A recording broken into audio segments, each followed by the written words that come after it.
नमस्कार। India debate में आप सबका स्वागत है। मैं हूं आशुतोष पाठक। मित्रों, आप सभी ये कह सकते हैं कि मैं बॉलीवुड के खिलाफ लग गया हूं और क्यूवाइड नेटवर्क बॉलीवुड को ध्वस्त करना चाहती है। ऐसा बिल्कुल नहीं है। मैं बॉलीवुड के वर्तमान स्वरूप को निश्चित रूप से ध्वस्त करना चाहता हूं। बॉलीवुड के हर पापियों को एक्सपोज करना चाहता हूं। बॉलीवुड के हर झूठों, मक्कारों, सफेद पोश बन करके जो झूठ, मक्कारी, धोखे का काम कर रहा है, उसे एक्सपोज करना चाहता हूं। हमारा इरादा बॉलीवुड को तबाह करना नहीं है।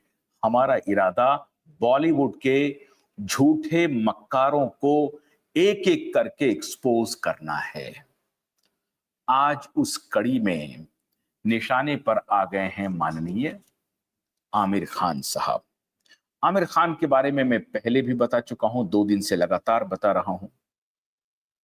मुझे बड़ा अफसोस है कि मैं उस आमिर खान का जिक्र कर रहा हूं जिसके चाचा नासिर हुसैन फिल्मी दुनिया के मशहूर डायरेक्टर रहे, प्रोड्यूसर रहे, मशहूर डायरेक्टर प्रोड्यूसर रहे, और उनके पिताजी भी ताहिर हुसैन भी अच्छा काम कर रहे थे। लेकिन नासिर हुसैन का तो कहना ही क्या। नासिर हुसैन ने क्या क्या फिल्में बनाई, कैसे गाने आए। बंदा परवर आपने गाना सुना होगा मोहम्मद रफी साहब का। ऐसे एक दो गाने जो मुझे मेरे ख्याल में आ रहे हैं वो मैं आपको बता रहा हूं। लेकिन नासिर हुसैन तो इतने मशहूर डायरेक्टर रहे, इतनी हिट फिल्में उन्होंने दी। कयामत से कयामत तक जो आमिर खान को जो लॉन्च हुआ था वो भी शायद इन्हीं का प्रोडक्शन था। और ये थे नासिर हुसैन साहब। उनका ये भतीजा इतना, जो खुद को परफेक्शनिस्ट कहता है, इतना चालाक निकलेगा, जो अपने इमेज को अभी तक दुनिया में परफेक्शनिस्ट का एक ईमानदार भोला भाला चेहरा बना करके रखा हुआ है, वो इतना चतुर निकलेगा, ये किसी ने सोचा नहीं था। जो बात इनके भाई ने 2-3 साल पहले मीडिया में आकर के जबरदस्ती उनको बयान देना पड़ा, जो बात इनके भाई ने उस वक्त कही थी इनके बारे में, आज वो सच साबित हो रही है। मित्रों, इन्होंने अपने सगे भाई के साथ क्या किया वो भी मैं आज आपको दिखाऊंगा। लेकिन अभी का झूठ, जो दिशा सुशांत के केस में सीबीआई ने क्या चालबाजी की है, आज मैं वही सब बात आपके सामने रखने जा रहा हूं, वन बाय वन। कुछ दिन पहले एक पॉडकास्ट में हाजिर हुए माननीय आमिर खान साहब। आमिर खान साहब को पूछा गया कि आपने अपनी पहली पत्नी को तलाक क्यों दिया। तो उन्होंने कहा कि आपने बड़ी जल्दी शादी कर ली, उसका कारण क्या था। तो इन्होंने कहा कि मेरी पहली तलाक का कारण यह था, मैंने बहुत जल्दी में, मैं 21 का था और जो इनकी जो पहली पत्नी है दत्ता, वो 18 साल की थी, और जल्दबाजी में लिया गया फैसला था जो ठीक नहीं हुआ। वो फैसला अनुचित था, इसलिए हमने तलाक ले ली। दूसरा सवाल था, अच्छी बात है, पहली शादी आपने जल्दबाजी में कर ली और इस बात का एहसास काफी दिनों के बाद हुआ आपको कि हमने फैसले गलत कर लिए हैं। तो गलत फैसले को ठीक कर लेते हैं, और आपने गलत फैसले को ठीक किया, आपने तलाक ले लिया। दूसरी शादी जब आपने की तो आप काफी मैच्योर थे, जिनसे आपने शादी की वो भी मैच्योर थी। पहली शादी में तो चलिए मान लेते हैं कि आप 21 के थे, वो 18 की थी। जस्ट शादी की जो एज होती है वहां तक आप भी पहुंचे थे और आपकी पहली पत्नी भी पहुंची थी। तो ये चलिए मान लिया कि एक प्रकार से एडोलेसेंट निर्णय था। आप जो कुछ भी कह रहे हैं वो सही है।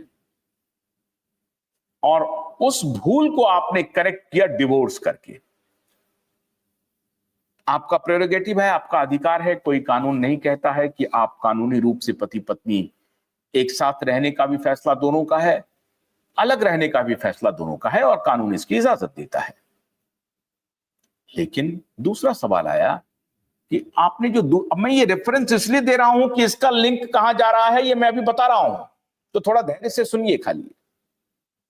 दूसरा सवाल आया कि जब आपने दूसरी शादी की उस वक्त तो आप पूरी तरह से प्रौढ़ थे, मैच्योर्ड थे, हिंदी में उसको प्रौढ़ कहते हैं, ये शब्द भी सुन लीजिए, जिन दर्शकों ने नहीं सुना होगा तो उनके लिए मैं बोल रहा हूं, हिंदी में उसको प्रौढ़ कहते हैं, एडल्ट कहते हैं, फुली एडल्ट।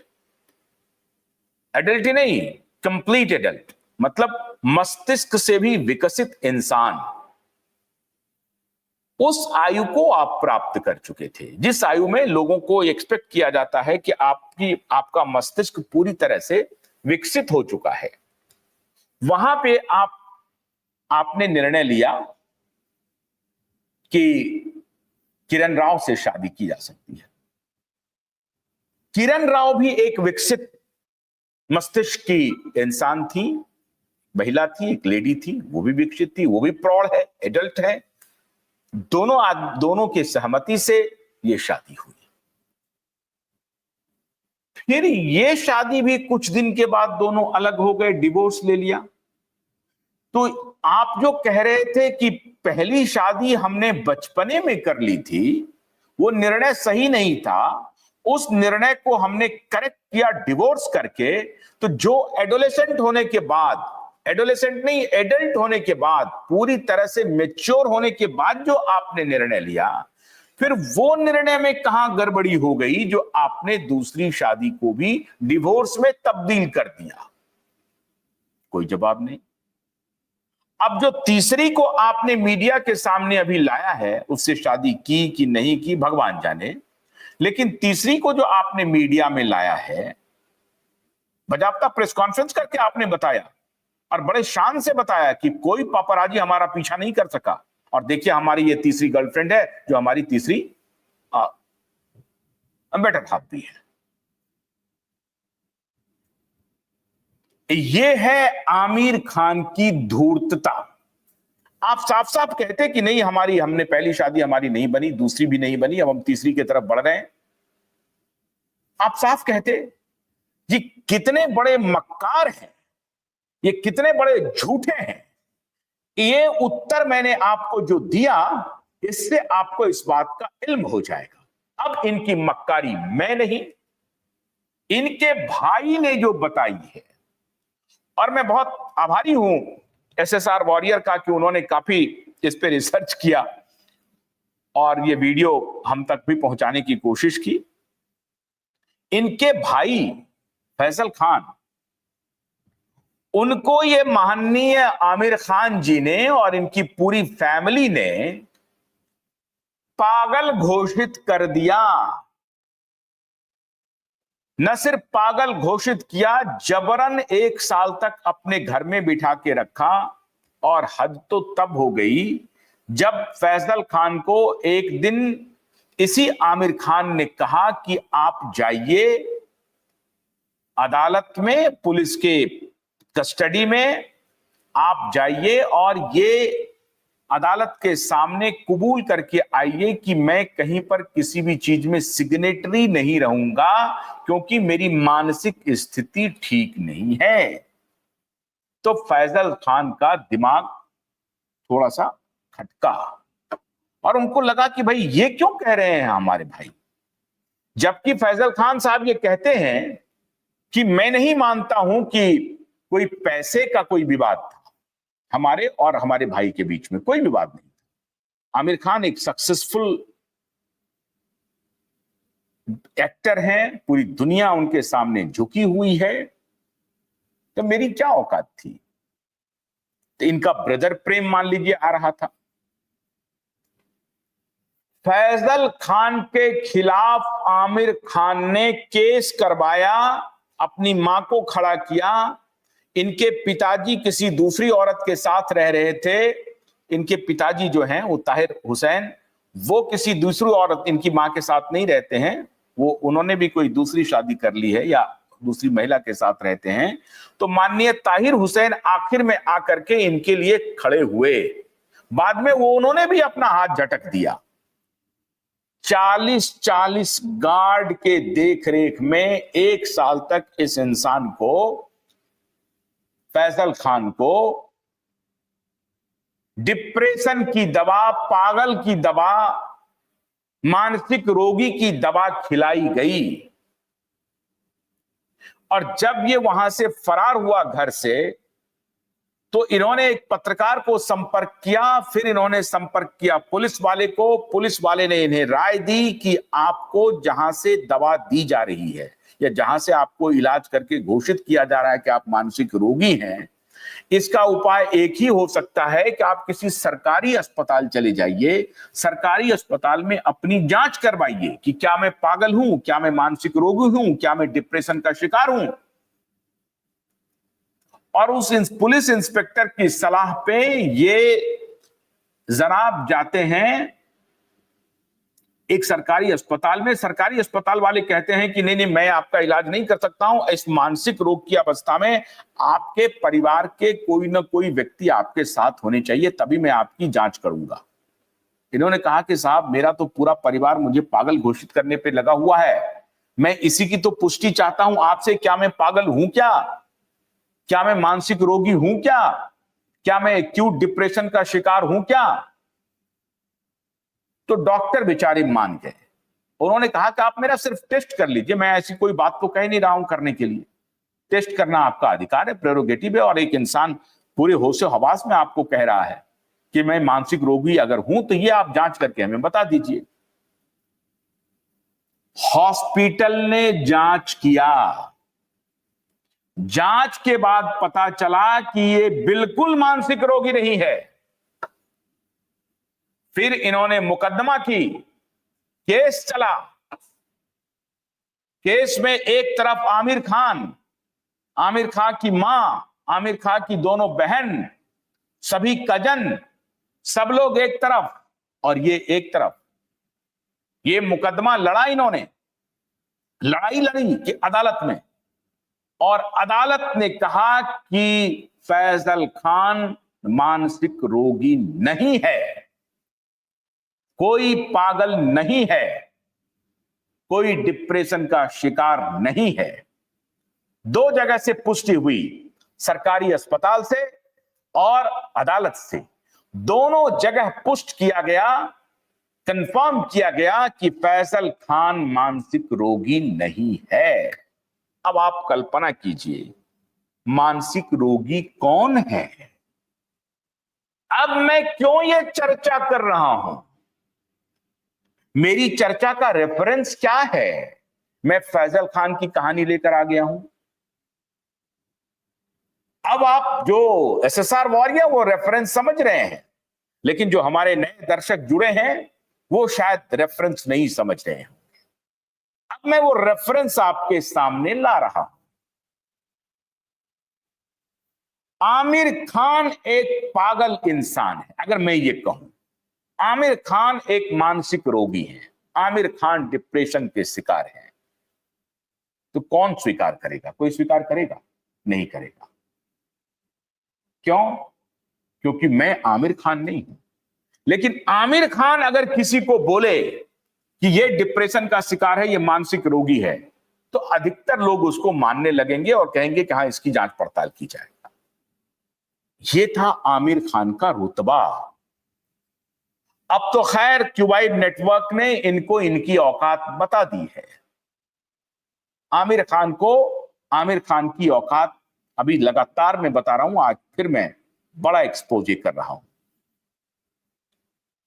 आमिर खान अपने प्रभाव का इस्तेमाल करके, पुलिस वालों को मना करके या अपने इन्फ्लुएंस का इस्तेमाल करके अपने ही भाई फैजल खान के खिलाफ डॉक्टरों के पास भेजवाया, उनको दवा दिलवाया।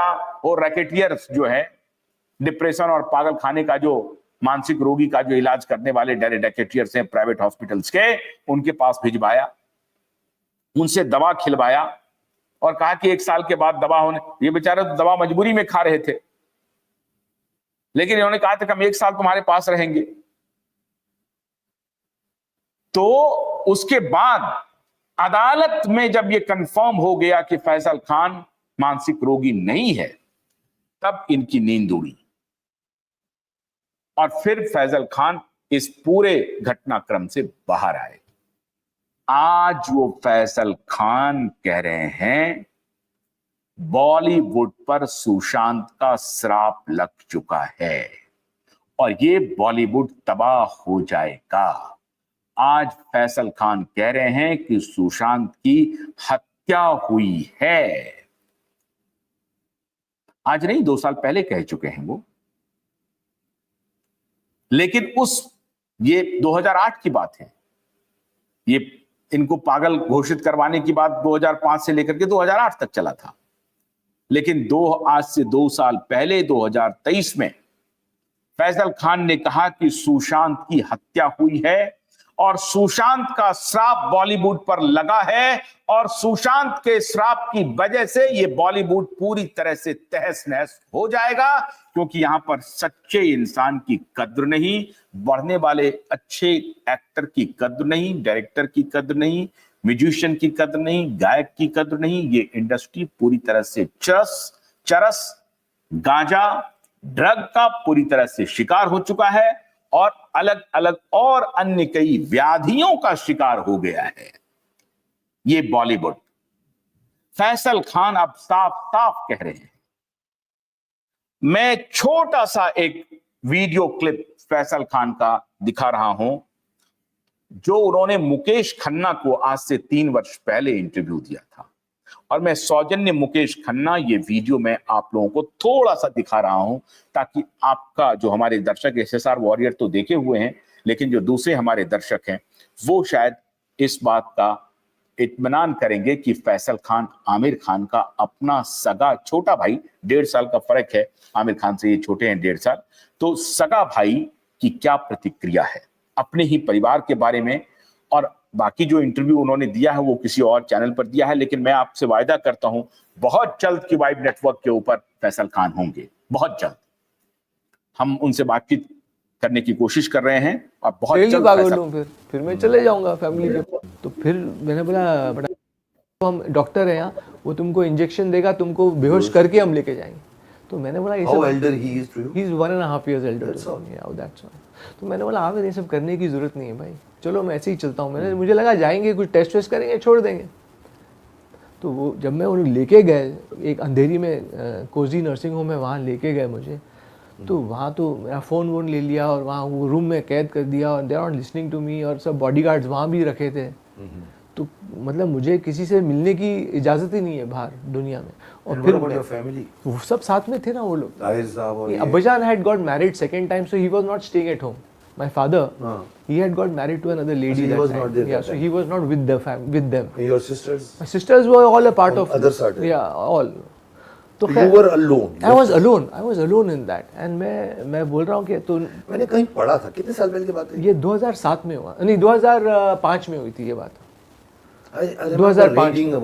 2005 में ये सब बात रीडिंग और उस टाइम वो मैंने कहीं पढ़ा था। ओके, फिर तो क्या हुआ कि ये सब हुआ मेरे साथ। तो मैंने बोला मैं तो दवा लूंगा नहीं, बिकॉज आई एम नॉर्मल।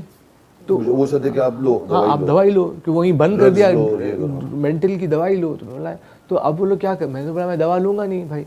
तो उन लोगों ने मेरे पानी में, अब ये सब इलीगल काम है, इंजेक्ट करने लग गए दवा, और मैं सोने लग गया 20-20 घंटा वहाँ।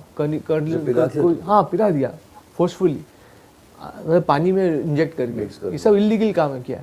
तो मैं सो रहा हूँ 20 घंटे। तो मैंने बोला यार हाउ इज़ दिस पॉसिबल। तो फिर मैंने बुलाया उन लोगों को, वो लोग रोज़ आते थे सिस्टर मिलने। मैंने बोला सुनो you are giving me some medicine, I know that because I am sleeping for 20 hours, तो दैट्स नॉट पॉसिबल। तो I said now you are, तो मुझे मेरी जान का खतरा था। तो क्या जवाब दिया उन्होंने? मेरी जान का खतरा था मुझे, ये ओवरडोज हो जाए, I will lose my life. तो I said listen stop all this, start giving me the proper doses, I will take the proper, at least doses के हिसाब से तो मिले जितना उन लोग चाह रहे हैं, ओवरडोज तो नहीं हो जाएगा, आई विल लूज माय लाइफ। तो फिर मैंने दवा लेना शुरू कर दी अंडर फोर्स, जो वो लोग दे रहे। हाँ अंडर फोर्सफुल सिचुएशन। नहीं, doctor also was on their side. सब ये आमिर ने अपना कोई पूरा family doctor नहीं था तुम्हारा कोई नहीं, ये कुछ मेंटल डॉक्टर था, हरीश शेट्टी है क्या, how successful Aamir was that time? He was very Very successful, successful. He was full strong, on big top of star. His career यार। तो he had the full Naturally power उसकी- एंड उसकी full, authority हाँ रही। उसकी power और उसकी पूरा पुल आमिर ने यूज़ किया और ये सब किया।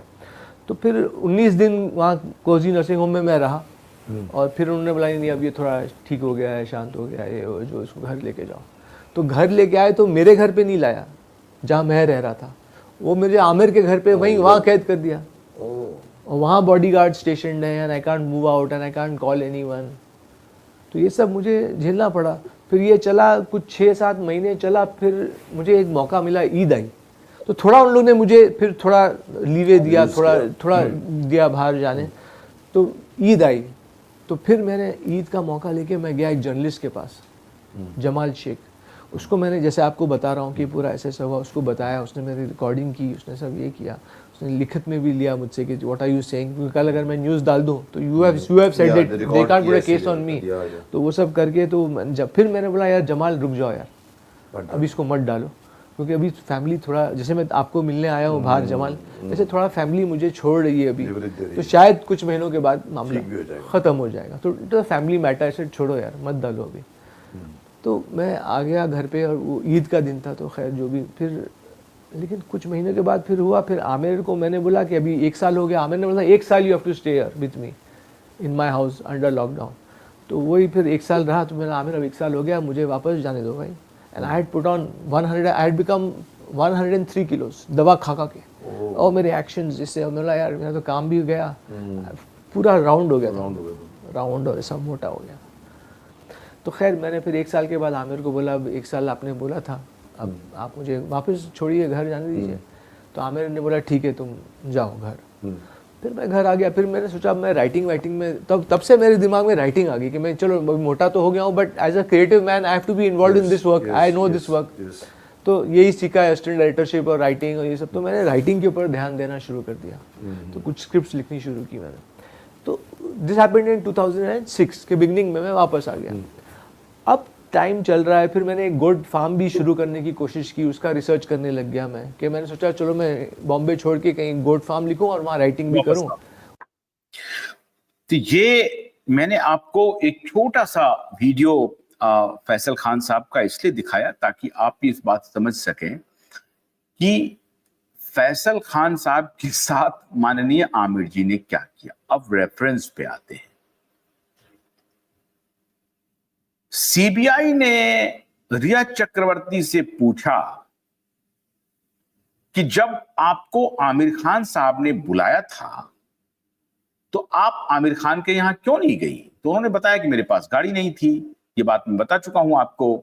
गाड़ी के बाद फिर सीबीआई ने कहा कि आप सुशांत को कह सकते थे। उन्होंने कहा कि मैं काम से रिलेटेड बात थी, मैं सुशांत को बता नहीं सकती थी। और सुशांत के बारे में ये नहीं कहा कि सुशांत की तबीयत खराब है। 7 जून 2020 की बात मैं बोल रहा हूं। उन्होंने नहीं कहा कि सुशांत की तबीयत खराब है। लेकिन सबसे बड़ा कैच ये है मित्रों कि ये बात क्लोजर रिपोर्ट में सीबीआई अपने रिकॉर्ड पे लेती है कि सीबीआई ने आमिर खान के साथ जो बातचीत हुई है रिया चक्रवर्ती की, तो रिया से तो पूछताछ के जितने डॉक्यूमेंट, जो एविडेंस थे, जो कंटेंट उनको मिले हैं, उस कंटेंट को साइट किया है उन्होंने क्लोजर रिपोर्ट में। लेकिन बड़ी चतुराई से सीबीआई एक खेल कर गई और उसे क्यूआई नेटवर्क ने पकड़ लिया। अब खेल क्या है मित्रों? अगर रिया के साथ आमिर खान को लेकर के कोई बातचीत हो रही है और वो सीबीआई कोर्ट कर रही है और फिर सीबीआई ऑन रिकॉर्ड ले रही है, तो दूसरा तो पार्टी आमिर खान है। क्या आमिर खान से सीबीआई ने कोई पूछताछ की? और अगर की तो उनके रिकॉर्ड्स क्यों नहीं अवेलेबल हैं सीबीआई की क्लोजर रिपोर्ट में? उनका क्या वर्जन था? आमिर खान ने क्या कहा इस मुद्दे पे कि रिया से आपकी 7 जून की जो बातचीत हो रही है, आपने रिया को क्यों बुलाया था? आप रिया को कब से जानती हैं? आप रिया से कितना क्लोज हैं? इस बारे में सीबीआई ने क्या आमिर खान से कोई पूछताछ की? इसका कोई रिकॉर्डेड वर्जन सीबीआई के क्लोजर रिपोर्ट में मुझे तो नहीं मिला।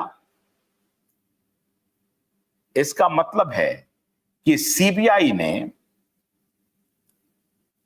आमिर खान से कोई बातचीत की ही नहीं, इन्वेस्टिगेशन की ही नहीं, बल्कि आमिर खान के तरफ सीबीआई के कदम को बढ़ने से रोक दिया गया, रुकवा दिया गया। सच्ची बात यह है मित्रों, जब सीबीआई आमिर खान को अप्रोच करना चाह रही थी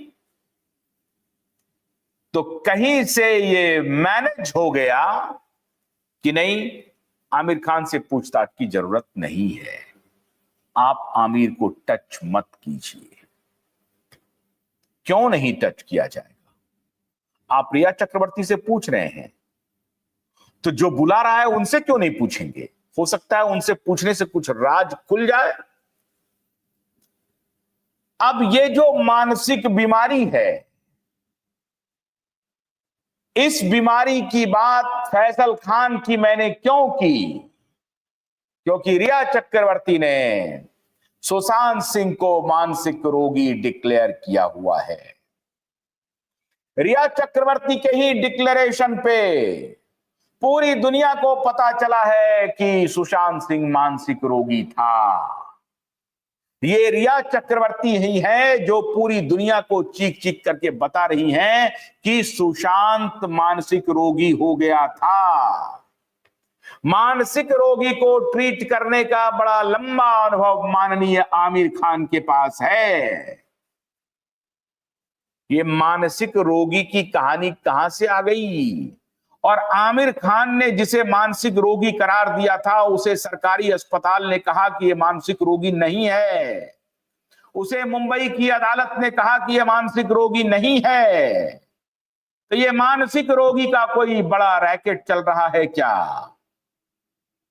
रेफरेंस ये है मित्रों, रेफरेंस ये है कि जब किसी को एलिनेट करना हो, हटाना हो रास्ते से, तो उसे मानसिक रोगी डिक्लेयर करवा दो। मैं तो बहुत शुक्रगुजार हूं फैसल खान साहब का कि उन्होंने बड़ी दिलेरी से अपने सेहत की लड़ाई लड़ी, अपने ही परिवार वालों के खिलाफ लड़ी।